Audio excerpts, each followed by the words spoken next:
ខ្ញុំកណាសូមក្រាបថ្វាយបង្គំថេរានុថេរៈគ្រប់ព្រះអង្គជាទីសក្ការៈសូមគោរពសម្ដេចទ្រង់ឯកឧត្តមលោកជំទាវអស់លោកស្រីអ្នកសារព័ត៌មានក៏ដូចជាបងប្អូនជនរួមជាតិទាំងក្នុងនិងក្រៅប្រទេសជាទីគោរពនិងជាទីមេត្រីថ្ងៃនេះអ្នកនាំពាក្យរាជរដ្ឋាភិបាលសូមជម្រាបជូនជនរួមជាតិបាទអំពីការបន្តការតវ៉ារបស់រាជរដ្ឋាភិបាលកម្ពុជាប្រឆាំងទៅនឹងការរំលោភបំពានរបស់ថៃការតវ៉ាដែលស្របទៅនឹងជំហររបស់សហគមន៍អន្តរជាតិដែលកំពុងទាមទារឲ្យដោះស្រាយបញ្ហាព្រំដែនកម្ពុជាថៃដោយសន្តិវិធីទី1តាមរយៈក្រសួងការបរទេសនិងសហប្រតិបត្តិការអន្តរជាតិកម្ពុជាបានសម្ដែងការតវ៉ាជាផ្លូវការនិងយ៉ាងខ្លាំងក្លាជាថ្មីម្ដងទៀតកាលពីថ្ងៃទី8ខែកុម្ភៈឆ្នាំ2026ប្រឆាំងទៅនឹងសកម្មភាពខុសច្បាប់របស់កងកម្លាំងប្រដាប់អាវុធថៃដោយបានជំទាស់យ៉ាងដាច់អហង្ការចំពោះការរារាំងផ្លូវតាមរយៈការដាក់របាំងកុងតឺន័រនិងសាងសង់ផ្លូវចូលទៅក្នុងតំបន់មួយចំនួននៅក្នុងខេត្តឧត្តរមានជ័យនិងខេត្តពោធិ៍សាត់លិខិតតវ៉ានោះបានបញ្ជាក់ថាទីតាំងដែលថៃបានដាក់កុងតឺន័រទាំងនោះស្ថិតនៅក្នុងទឹកដីកម្ពុជាទាំងស្រុងដោយដែលបានកំណត់នៅក្នុងអនុសញ្ញាបារាំងសៀមឆ្នាំ1904សន្ធិសញ្ញាឆ្នាំ1907ចំណែកឯការសាងសង់របាំងនិងផ្លូវនៅក្នុងទឹកដីកម្ពុជាដែលកាន់កាប់ដោយកងកម្លាំងថៃតាមរយៈមធ្យោបាយយោធានៅក្នុងអំឡុងពេលដែលពួកគេវាយលុកមកលើទឹកដីកម្ពុជាកាលពីថ្ងៃទី7ដល់27ធ្នូឆ្នាំ2025គឺផ្ទុយស្រឡះទៅនឹងវិធានការកាត់បន្ថយភាពតានតឹង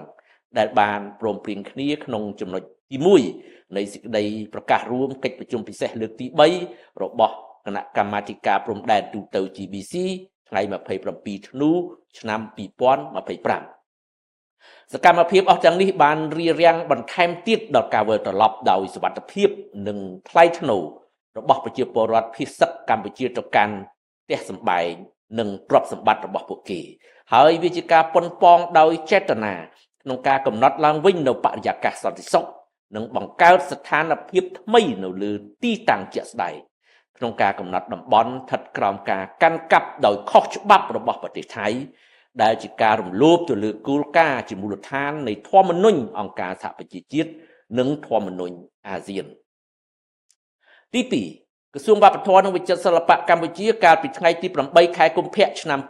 2026ដែរក៏បានប្រកាសបដិសេធយ៉ាងដាច់អហង្ការចំពោះការអះអាងរបស់រដ្ឋមន្ត្រីក្រសួងវប្បធម៌ថៃដែលថាប្រាសាទតាក្របីនិងតំបន់ប្រាសាទតាមាន់ស្ថិតក្នុងដែនអធិបតេយ្យភាពរបស់ប្រទេសថៃក្រសួងវប្បធម៌និងវិចិត្រសិល្បៈកម្ពុជាបញ្ជាក់ថាទីតាំងប្រវត្តិសាស្ត្រអស់ទាំងនេះស្ថិតនៅក្នុងដែនអធិបតេយ្យភាពកម្ពុជាទាំងស្រុងដោយមានកំណត់ច្បាស់ក្នុងអនុសញ្ញានិងសន្ធិសញ្ញាបារាំងសៀមឆ្នាំ1904និង1907ដែលមានផែនទីឧបសម្ព័ន្ធភ្ជាប់ជាមួយហើយក៏ដូចគ្នាជាមួយនឹង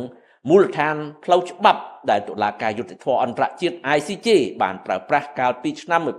1962ដើម្បីកាត់ក្តីសំណុំរឿងប្រាសាទព្រះវិហារនោះដែរដូច្នេះ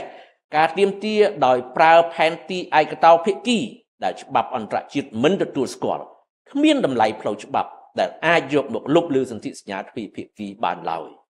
រីឯការងារជួសជុលណាមួយដែលគ្មានការយល់ព្រមពីកម្ពុជាគឺជាការរំលោភទៅលើ MOU ឆ្នាំ2000ក៏ដូចជាលើមើលស្រាលទៅដល់ស្មារតីនៃកិច្ចសហប្រតិបត្តិការអាស៊ានចំណែកឯការដណ្ដើមកាន់កាប់ទីតាំងវប្បធម៌ប្រវត្តិសាស្ត្រដោយកម្លាំងយោធាត្រូវបានហាមឃាត់ដោយធម្មនុញ្ញអង្គការសហប្រជាជាតិនិងអនុសញ្ញាទីក្រុងឡាអេឆ្នាំ1954ស្ដីពីការការពារសម្បត្តិវប្បធម៌នៅក្នុងព្រឹត្តិការណ៍ជម្លោះប្រដាប់អាវុធទី3ក្រៅពីអនុសញ្ញានិងសន្ធិសញ្ញានិងឯកសារផែនទីដ៏មានតម្លៃនឹងត្រូវបានទទួលស្គាល់ជាអន្តរជាតិដែលជាមរតកបន្សល់ពីសម័យអាណាព្យាបាលកម្ពុជានិងថៃក៏មានកិច្ចព្រមព្រៀងទ្វេភាគីជាច្រើនទៀតដើម្បីដោះស្រាយបញ្ហាព្រំដែនដោយសន្តិវិធីនិងដោយផ្អែកលើច្បាប់អន្តរជាតិក្នុងនោះមានសេចក្តីប្រកាសរួមថ្ងៃ27ខែធ្នូឆ្នាំ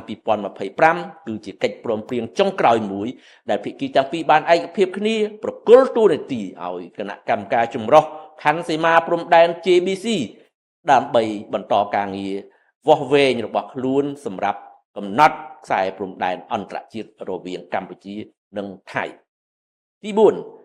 សហគមន៍តំបន់និងអន្តរជាតិសុទ្ធតែបានសម្ដែងការគាំទ្រពេញទំហឹងចំពោះបទឈប់បាញ់ហើយនឹងជំរុញឲ្យកម្ពុជានិងថៃដោះស្រាយបញ្ហាព្រំដែនដោយសន្តិវិធីដោយផ្អែកលើមូលដ្ឋានកិច្ចព្រមព្រៀងទ្វេភាគីដែលមានស្រាប់និងដោយអនុលោមតាមច្បាប់អន្តរជាតិដោយជៀសវាងឲ្យបាននូវការប្រើប្រាស់កម្លាំងពលគឺសហគមន៍អន្តរជាតិកំពុងការពារច្បាប់អន្តរជាតិក្នុងនោះក៏មានព្រំដែនអន្តរជាតិរវាងកម្ពុជានិងថៃផងដែរដូច្នេះកម្ពុជាអំពាវនាវឲ្យភាគីថៃបញ្ឈប់រាល់សកម្មភាពរំលោភបំពានមកលើដែនអធិបតេយ្យភាពកម្ពុជាជាបន្ទាន់ហើយងាកមកដោះស្រាយបញ្ហាដោយសន្តិវិធីតាមកិច្ចព្រមព្រៀងដែលមានស្របតាមគោលបំណងចង់បានរបស់សហគមន៍តំបន់ក៏ដូចជាអន្តរជាតិទី5កម្ពុជាបដូរផ្ដាច់ការពីខ្សែព្រំដែនអន្តរជាតិកម្ពុជាថៃដែលបន្សល់ទុកដោយគណៈកម្មការព្រំដែនឥណ្ឌូចិនសៀមគោរពគោលការណ៍ច្បាប់អន្តរជាតិគោលការណ៍ខ្សែព្រំដែនមិនកែប្រែគោរពអនុសញ្ញាសន្ធិសញ្ញាបារាំងសៀមផែនទីនិងកំណត់ហេតុបោះបង្គោលព្រំដែនរបស់គណៈកម្មការបោះបង្គោលព្រំដែនឥណ្ឌូចិនសៀមព្រមទាំងកិច្ចព្រមព្រៀងនិងឯកសារពាក់ព័ន្ធនានាដែលភាគីទាំងពីរបានព្រមព្រៀងគ្នាកាលពីពេលកន្លងមកកម្ពុជាមិនទទួលស្គាល់ការកែប្រែខ្សែព្រំដែនណាមួយដែលកើតចេញពីការប្រើប្រាស់កម្លាំងនោះឡើយបាទសូមអរគុណនិងសូមគោរពលាតែប៉ុណ្ណេះ